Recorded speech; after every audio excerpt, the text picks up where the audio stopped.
Bamsebjørn, man taler ikke med en sky. Jamen, hvis du vil... Hvad vil du så sige til en sky, Plysbjørn? Jo, jeg ville sige undskyld. Siger undskyld?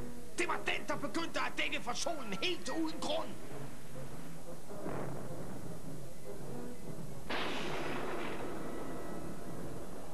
Jamen, skyen gjorde jo bare, hvad skyer gør.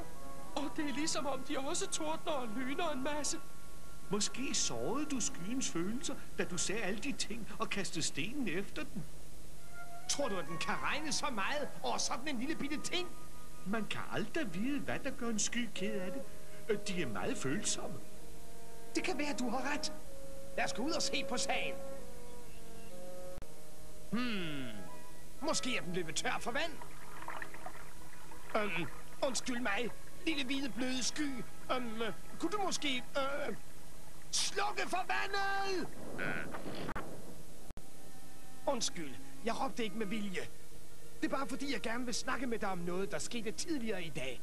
Jeg ville jo ikke såre dine følelser, men jeg skulle til at hoppe over et træ, ikke? Og så var du i vejen, ikke? Og så...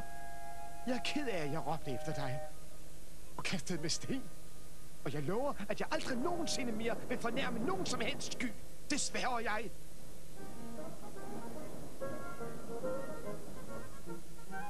Vil det sige, du har tilgivet mig?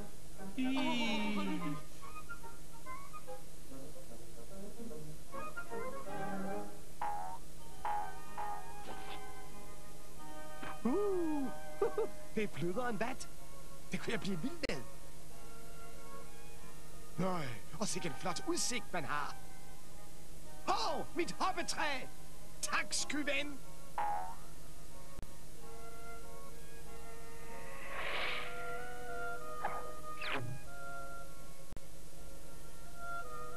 Jeg sagde jo, jeg kunne hoppe over det træ.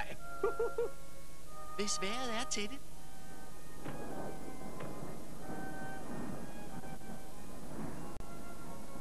Jeg kommer og besøger dig næste gang det er uvejr.